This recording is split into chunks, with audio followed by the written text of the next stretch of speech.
COVID-19 has really changed the position of digital learning for the fact is that everyone was forced very quickly into moving to a remote learning model. Back in the spring and March when this all occurred, the lack of preparedness that districts had across the nation was evident as they were piecing together different platforms, teachers and students and parents really struggling to maintain some sort of school within their home. Around the world, schools were trying to figure out how to teach virtually during the pandemic. Students without computers at home completed paper assignments. Teachers emailed lessons to students with computers at home, or the students found assignments on their school's website. Teachers also met weekly with their students via Zoom. There was no live instruction and no recorded video lessons. The state of Illinois decided that students' grades would not be negatively affected during spring 2020 distance learning because of technology inequities between districts. I think e-learning in the second semester or after March 16th of last year, it really was emergency learning, and our teachers were working feverishly to provide the best that they could, but for everyone. It was new, it was on the fly. E-learning previously had been designed really for a day or two of inclement weather school closures, not for weeks at a time. Remote learning in April of 2020 was difficult for our family. Once we actually got into the learning, it felt like there was very little growth. It felt like things were rushed a little bit because we had no choice. So our kids, they did it, but it wasn't a very happy environment. I did feel like it was a lot less, structured, and that was, and sometimes a bad thing because we were learning a lot less. We were a lot farther behind on our curriculum, and I think that definitely did become an issue when it came to AP tests and things like that, because I felt like I was a lot less prepared than had I been in classes and doing the practice tests and actually putting more time into the material.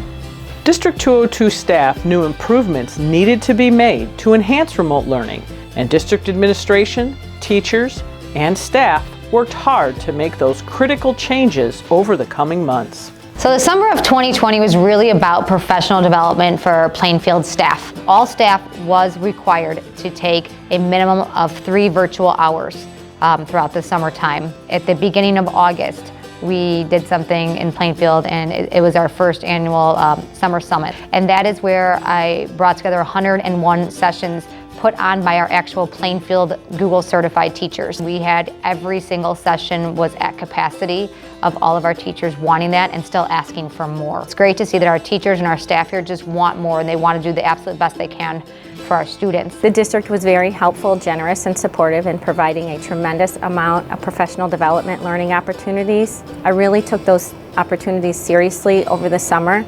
In fact, I think I may have taken every course that they had to offer. I'm seeing more teacher collaboration than ever before, a willingness from all these teachers to kind of not only help each other with technology, but also be willing to learn and be receptive to feedback. Classroom teachers were not the only ones who worked hard to make changes to remote learning during the summer. Social workers also developed new social-emotional learning plans for all grade levels to help students who were struggling during remote learning. Social-emotional learning is mandated by the state and helps students manage their emotions, demonstrate empathy, establish positive relationships, and make responsible decisions.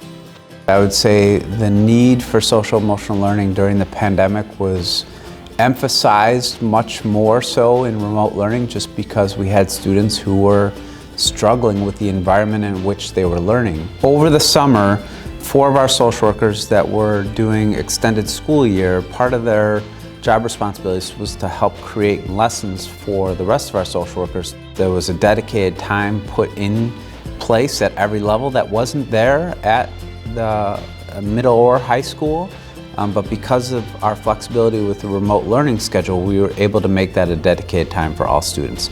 Remote learning made it difficult for students to immediately access school social workers. So District 202 created social-emotional support lines for each building for students or families to reach a social worker for help. When we're sitting in the classroom or in schools, it's very easy to say, listen, I need to go talk to somebody. Who can I go talk to? And we get them very easily to the person that they need to see. we're not all together. So how do we get them that same level of access, which is why we decided we're going to create these email and phone SEL lines. As staff continue to improve all aspects of remote learning during the summer, District 202 administration began planning for the next school year. District officials decided in late July to start the 2020-2021 school year in remote learning and monitor the status of the pandemic, and then start moving students back to classrooms slowly and safely if conditions allowed. Remote learning looked very different in the fall than it did in the spring, including distributing laptops to all students by October. One of the biggest changes to remote learning was the addition of daily live instruction called synchronous learning on Zoom. Grades were now recorded and remote learning expectations were established. The expectations for our staff and our students were really put in place for a few reasons. One, we wanted to ensure that a consistency of experience for our students and our parents and even our teachers. And the only way to have some consistency is to have expectations that are listed. Deliberately, they have been very rigorous. There is a very consistent schedule. It does vary from elementary to middle school and to high school. The students all have to log in at a certain time of the day. And then they would either go through their block scheduled classes at the elementary, whether it's a math group, a reading group, a science lesson. Middle school and high school, they would go through their periods that they would when they were in person. So we did try to mirror it like a normal school day the best as possible. Many parents, teachers, and administrators agreed that remote learning in the fall of the 2020-2021 school year was better than it was in the spring of 2020. The live instruction is tremendously better. I think in the spring we didn't have much live instruction. The teacher would present information and then we were on our own as parents to figure it out from homework or classwork. So I think the teachers are more prepared. The students are more prepared. They know what to expect, and kids need that. Kids need structure. So that structure and support that's been built in, it's been a dramatic difference between spring and our current structure.